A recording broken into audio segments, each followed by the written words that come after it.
Idukki Kattappana block resource സെന്ററിൽ വൻ സാമ്പത്തിക തിരിമറി. സമഗ്ര ശിക്ഷാ അഭിയാന്റെ ഫണ്ടിൽ നിന്ന് 32 ലക്ഷം രൂപ തട്ടിയെടുത്ത താൽക്കാലിക ജീവനക്കാർക്കെതിരെ സസ്പെൻഡ് ചെയ്തു. തട്ടിപ്പ് നടത്തിയ തുക മുഴുവൻ തിരിച്ചു ഈടാക്കിയ ശേഷമാണ് ഇരുവരെയും സർവീസിൽ നിന്ന് സസ്പെൻഡ് ചെയ്തത്.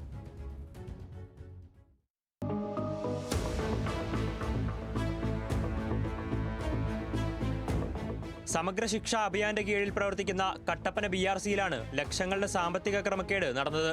വിവിധ വിദ്യാഭ്യാസ പദ്ധതികൾക്കായി BRCക്ക് അനുവദിച്ച ഫണ്ടിൽ നിന്നും താൽക്കാലിക അക്കൗണ്ടന്റും MIS കോർഡിനേറ്ററും ചേർന്ന് 32 ലക്ഷം രൂപ തട്ടിയെടുക്കുകയായിരുന്നു. വിവിധ ഘട്ടങ്ങളിലായി ഈ തുക ഇരുവരും സ്വന്തം ബാങ്ക് അക്കൗണ്ടുകളിലേക്ക് വകമാറ്റുകയായിരുന്നു.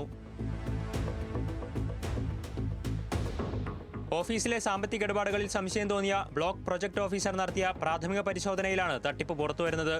തുടർന്ന് വിവരം മേലുദ്യോഗസ്ഥരെ അറിയിക്കുകയും വിശദമായ ഓഡിറ്റിംഗിന് ശുപാർശ ചെയ്യുകയുമായിരുന്നു. തുടർന്ന് നടന്ന ധനകാര്യ ഓഡിറ്റിൽ BRCയുടെ ഔദ്യോഗിക അക്കൗണ്ടിൽ നിന്നും താൽക്കാലിക ജീവനക്കാരായ ഇരുവരുടെയും സ്വകാര്യ അക്കൗണ്ടുകളിലേക്ക് പണം മാറ്റിയതായി തെളിഞ്ഞു. തട്ടിപ്പ് കൃത്യമായി ബോധ്യപ്പെട്ടതോടെ BRCക്ക് നഷ്ടമായ 32 ലക്ഷം രൂപയും ഇവരിൽ നിന്ന് പൂർണ്ണമായി തിരിച്ചുപിടിച്ചു.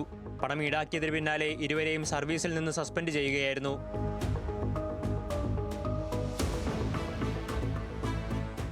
സംഭവത്തിൽ വകുപ്പുതല അന്വേഷണം ശക്തമാക്കിയിട്ടുണ്ട്. ന്യൂസ് മലയാളം, ഇടുക്കി.